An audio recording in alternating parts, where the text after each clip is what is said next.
Alumnos, alumnas, ¿cómo están? Espero que se encuentren muy bien, ustedes, sus familias. Y bueno, nos volvemos a encontrar nuevamente para continuar trabajando sobre los últimos contenidos, ¿no?, que estábamos analizando.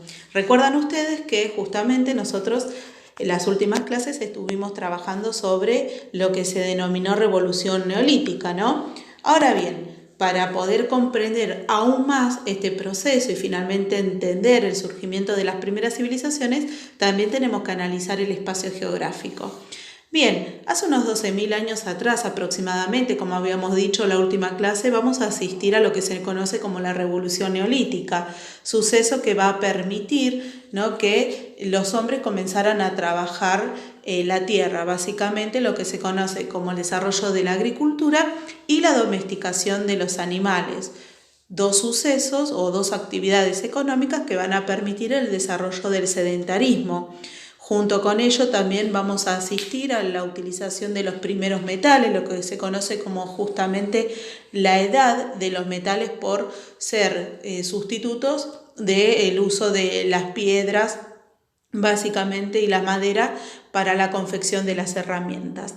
Ahora bien, habíamos dicho que estas dos actividades económicas, como la agricultura y la ganadería, van a permitir ir suplantando actividades propias del Paleolítico, como la caza, la pesca o la recolección, y que ello va a permitir un aumento en cuanto a la calidad de vida, por lo cual se va a comenzar a incrementar la población de las aldeas y estas van a dar finalmente aparición a las primeras ciudades, lo que se conoce como revolución urbana. Y junto con esta revolución urbana, ¿sí?, donde ya comenzamos a observar una sociedad jerarquizada, ¿no?, que va a suplantar a las sociedades igualitarias, en donde ya observamos la formación de ciudades, ¿no?, justamente con el establecimiento de normas, ¿sí?, y la formación finalmente de los estados que van a estar dirigidos por autoridades que van a imponer obediencia al conjunto de la población, ¿no?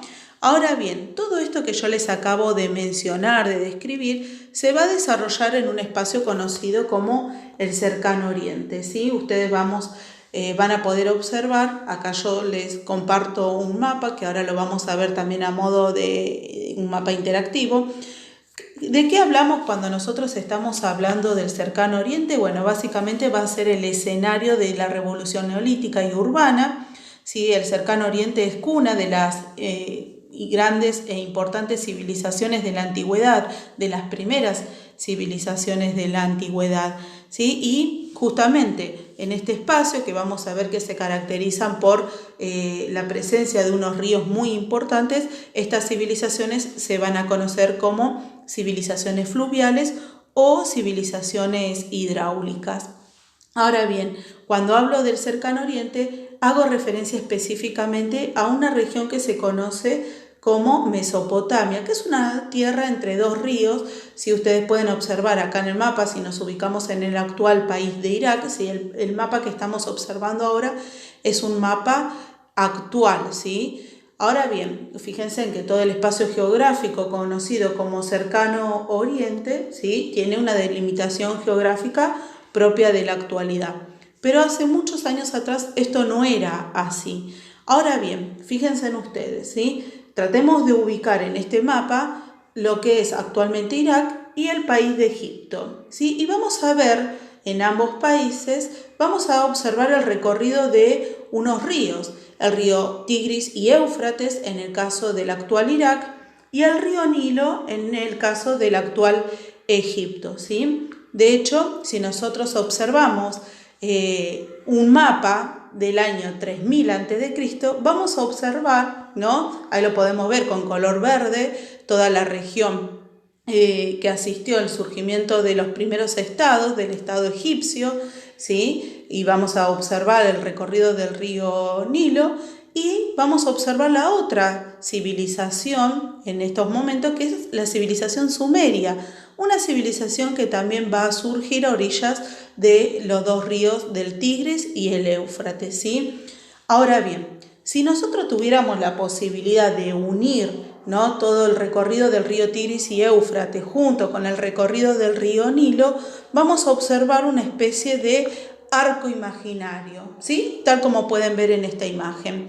Vamos a observar en este arco imaginario la unión de la región mesopotámica, ¿sí? Cuando hablo de Mesopotamia estamos hablando de una región, de una tierra que se encuentra ubicada entre dos ríos. En este caso, como les dije, el río Tigris y el río Éufrates, que va a ser tan importante en principio para la civilización sumeria, y posteriormente a ella vamos a ver cómo otras civilizaciones también fueron instalándose en esta región por ser justamente una región de tierras fértiles, ¿sí? Y también podemos observar ahí mismo qué sucede con las tierras que están en los márgenes del río Nilo, ¿no? Podemos observar en este arco imaginario, conocido también como media luna fértil, justamente el tono, ¿no?, verde, que nos da la idea de poder comprender este concepto de media luna fértil, ¿sí? Entonces, ahora bien, tenemos acá el arco imaginario que nos permite comprender por qué las primeras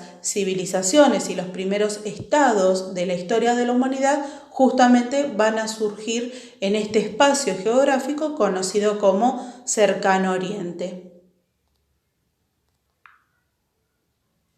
Ahora bien, los invito a viajar entonces a través del tiempo y a través del espacio geográfico. Ustedes pueden observar un mapa, ¿sí?, en pantalla, un mapa actual que corresponde al año presente, ¿sí?, al año 2020.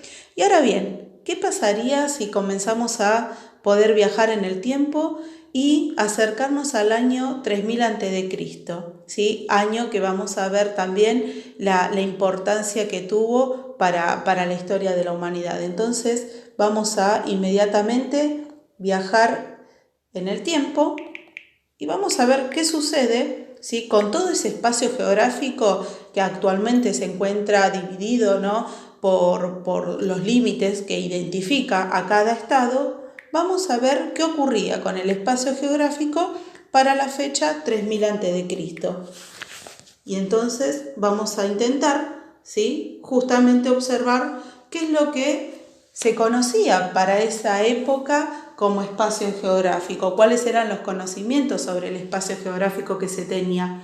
Y si nos acercamos al espacio conocido como Cercano Oriente, espacio que acabo de describir, vamos a poder observar justamente lo que yo les había comentado, ¿sí? Vamos a observar aquí entonces la instalación de los primeros estados de la humanidad. Estoy hablando del estado egipcio y estoy hablando de las ciudades-estado sumeria.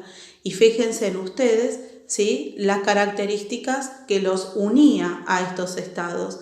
Ambas civilizaciones, tanto la sumeria como la egipcia, surgieron a orillas o en los márgenes de los ríos, ¿sí?, que les va a dar la posibilidad de poder incrementar las actividades económicas como ser la agricultura, la ganadería y posteriormente también la actividad del comercio, que va a permitir que estos estados comenzaran también a crecer, ¿sí?, a fortalecerse, a complejizarse, donde se va a hacer evidencia de una sociedad aún más piramidal, más jerarquizada, ¿sí?, y nos va a permitir justamente poder comenzar a trabajar sobre estas dos civilizaciones. Ahora sí, los invito entonces a conocer aún más el espacio de la civilización sumeria y de la civilización egipcia. ¿Y por qué fui justamente a esta fecha 3000 años antes de Cristo? Porque en esta región, conocida como Cercano Oriente o Media Luna Fértil también, vamos a asistir a una de las grandes invenciones de la humanidad. Estoy hablando de la invención de la escritura, suceso histórico que finalmente va a delimitar la finalización de la prehistoria y los inicios de la Edad Antigua. Hoy los invito a trabajar sobre ello.